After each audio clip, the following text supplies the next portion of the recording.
How to use Union Bank virtual credit card.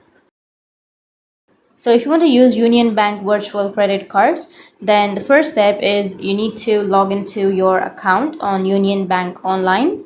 After successfully logging in, proceed to the section of your online banking interface dedicated to virtual credit card or card management, and you will get this kind of interface, right? So here you will probably encounter an option to generate a new virtual card. Simply follow the on-screen prompts provided to create your virtual card seamlessly.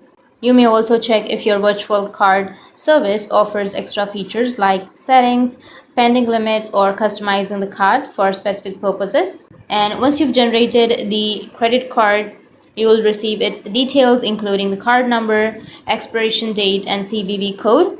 And you can use the card for online transitions, just like you would do with a physical credit card when making the online purchases. So that's how you can use your Union Bank virtual credit card. And if you have any questions, feel free to comment below. Thanks for watching.